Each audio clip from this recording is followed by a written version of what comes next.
Hi, Mr. Green here. I'm going to take you through the lesson of AQA Physics Paper 1 on the particle model, and this lesson will be to explain the three states of matter. So we're looking at the kinetic theory of particles. Learning objective is to explain the three states of matter, so please pause the video whilst you take that down as your title.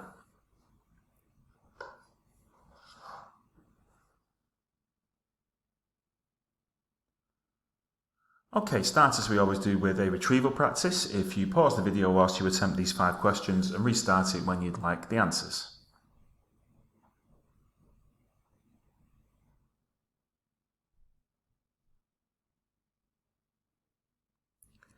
Okay, question 1. Which piece of equipment do we need to measure the density of an irregular shape?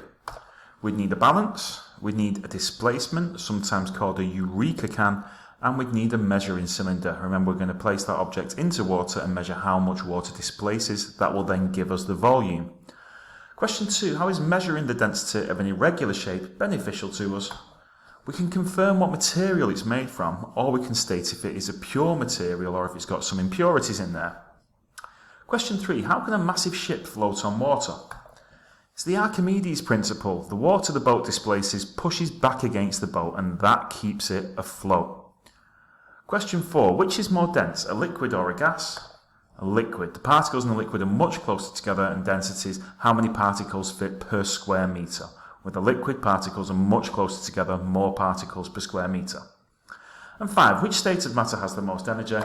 That would be a gas. The particles have got lots of energy to move around. They're moving a lot more than the particles in a solid and a liquid.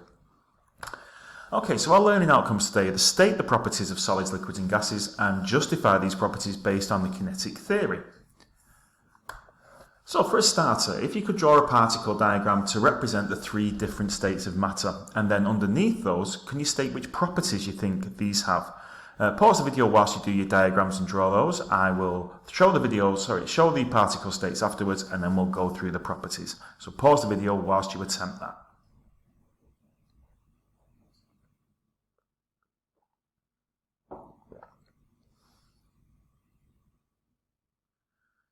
Okay, so let's go through these. First one, that's the particle model of a solid. You can see particles are arranged in regular rows and columns really close together. Those particles do move, they vibrate, but around a fixed point. Second one, this is a liquid. Particles are still closer together, they're still attracted to each other, but are able to move around, not held in a fixed position, not regular rows and columns, but still very close together. And finally, a gas. Particles are free to move anywhere around. There's no attraction between those particles at all. Kinetic theory for a solid states the particles are held by strong forces of attraction and just vibrate around their position. At low temperatures, the vibration is really small, and so we consider it to be fixed. When a solid gains energy, the particles vibrate more, and that causes the particles next to them to vibrate. A solid always has the same volume, and it takes up the same amount of space. It doesn't spread out in any way at all. It has a fixed volume. A liquid. Intermolecular forces in the liquid are far too weak to keep the particles in that fixed position, so the particles there are free to move around, but the forces are strong enough to keep the particles close together. They can move randomly around, and so liquids can flow from one place to another.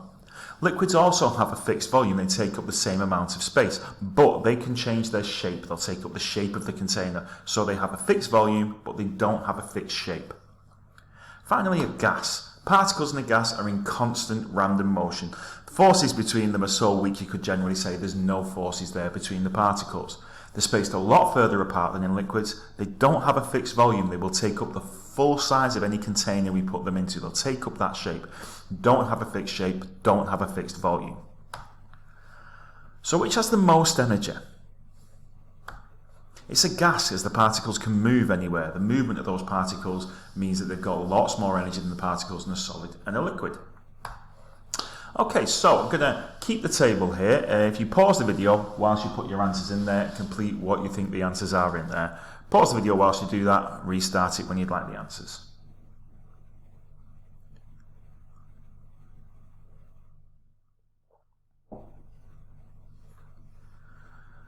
Okay, so for the shape, solid has a fixed shape, liquid takes the container's shape, and the gas fills the container. And again, this is based on how the particles behave. Remember, the solid particles are held close together and can't move, so we'd say they're in a fixed shape.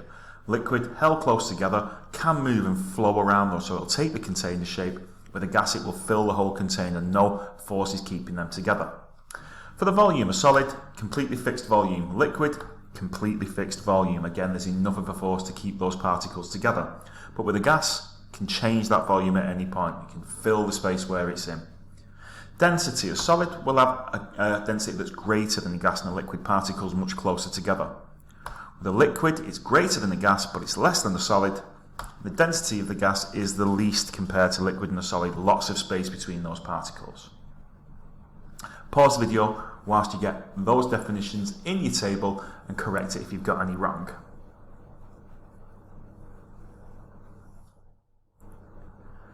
Okay, so chemical and physical changes, what's the difference between them?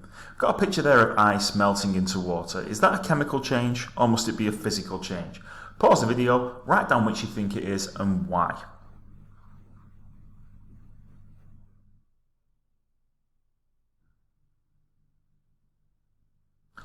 Okay. Changes of state are physical changes. For a chemical change, we produce a new substance, but with a physical change, the substance remains the same. The chemicals themselves remain the same. If we reverse the change, then the substance recovers its original properties. So a physical change is fairly easy to reverse. We heat it or cool it down to change its state from solid to liquid or from liquid to gas. It will get the properties it had beforehand when we reverse that, and there's no new substance made. About this one, is this a chemical or a physical change? It can't be reversed and a new substance is made, so that will be a chemical change. There's brand new materials made from that. There's a recombination of the particles present in there to make a new substance. So that would be a chemical change. Okay, diagram here is showing the changes of state. Solid to a liquid, liquid to a gas, but you can also see there's one change of state where a solid goes straight to a gas and a gas goes straight to a solid. Each arrow on that diagram represents a change of state, and each one of those changes of state has a name. On the right hand side of the diagram you can see 6 names. Those are the names of each changes of state. Please pause the video, copy that diagram down and add the name to the correct change of state arrow.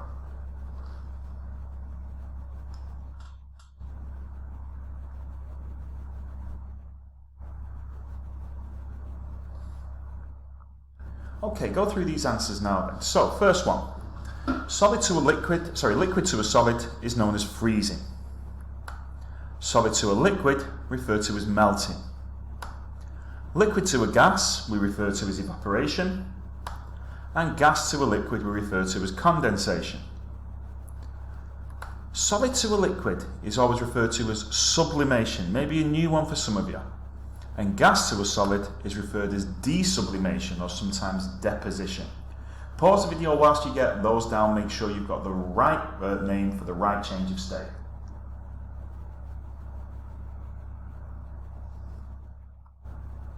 Okay, so when a substance changes state, does it change chemically? Do you make any new substances at all? We don't, because changing state is just a physical change. The particles just change their physical arrangement. Next question, does the mass change as the substance changes? Explain your answer. Pause the video whilst you attempt that question.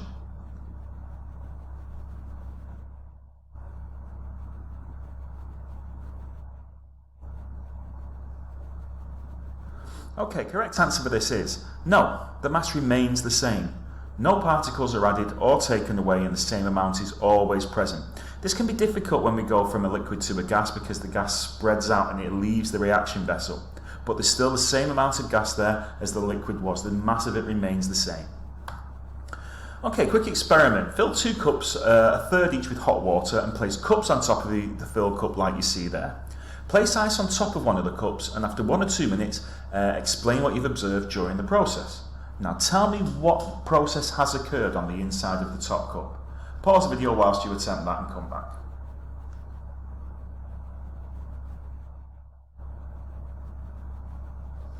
Okay, what you should have seen on the second cup where you've got the ice on top of it, inside it should have become really, really cloudy, a lot cloudier than the one without the ice. This is where the gas, so the gas is evaporating, the liquid water is evaporating because it's hot, and as it's come up to there, because you've put the ice on there, it's cooled that top cup. That means it's gone from a gas back to a liquid, and what you've observed is condensation there. Okay, evaporation is different from boiling. Particles are always moving and bumping into each other, and the particles at the surface of a liquid sometimes gain just enough energy to leave the surface as a gas, and this is known as evaporation, not boiling. Evaporation always occurs, but it often occurs really slowly. Quick question, how could you increase the rate of evaporation? Pause the video whilst you answer that.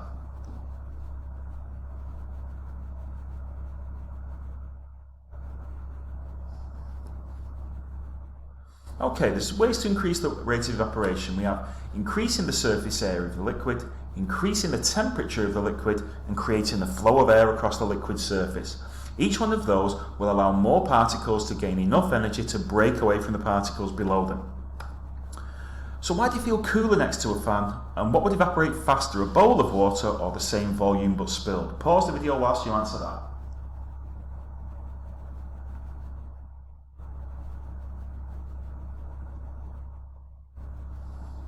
Okay, question 1, the answer would be, because air is flowing over you, that increases the rate of evaporation. More particles on the surface are getting the energy to move away.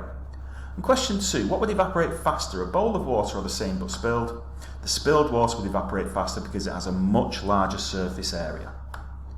Condensation is the opposite of evaporation. Water molecules that are in the air can hit a very cool surface, cool down, and they'll stay there. We'll say that's condensing, changing state of matter from a gas to a liquid. So again, quick question, how could you increase the rate of condensation? Pause the video whilst you answer that question.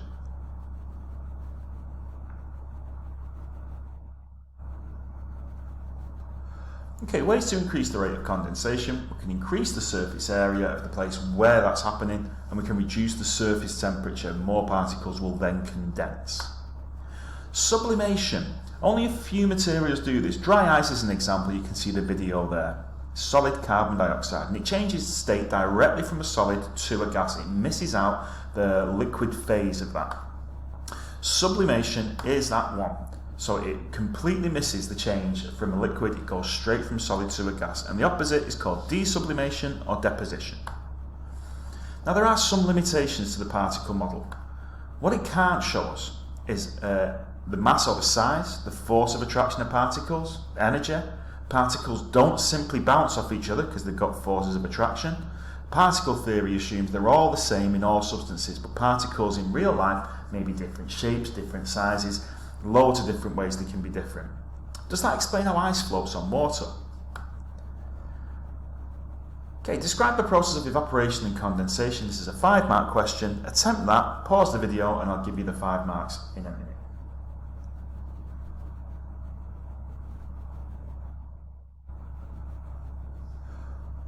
Okay, your 5 marks are there for this. Number 1, water molecules gain energy and move around colliding. Water molecules gain enough energy to leave the surface of the water, turning into a gaseous state, and water molecules go into the air.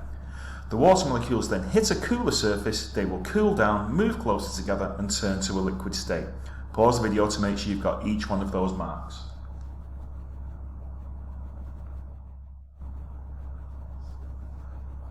Okay, to finish off, we have a multiple choice section. So pause the video whilst you read those questions, I'll then take you through the answers.